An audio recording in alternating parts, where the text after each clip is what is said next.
Hello guys, ito yung pakita ko lang sa inyo yung nangyari sa amin dito sa Sergeant Limbaga, kanto ng Tomas Morato. Nagdodrive ka ako, mayroon akong pasahero sa in-drive.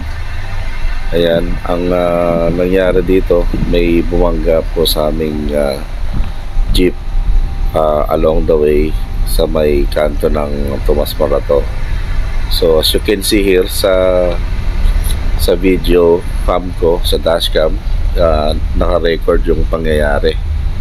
So yan, medyo okay pa yung aming binabaybay.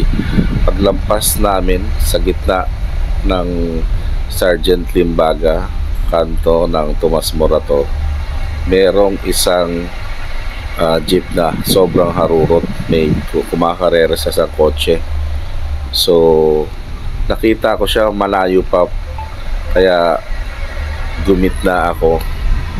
Kaya pag gitna ako, akala ko magmiminor siya, nakita ko hindi, dire-diretso siya. So ang ginawa ko dito sa video na to is sa pangyayaring ito is, ang ginawa ko is, instead na huminto ako, inapakan ko yung gas ng mabilis.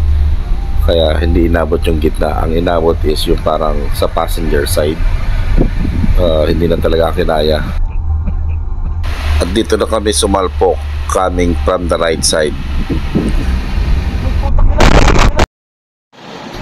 Ito na ko, yan yung tama. Kung hindi ko binilasan yung takbo, dito sana ang tama. So yan ang tama niya.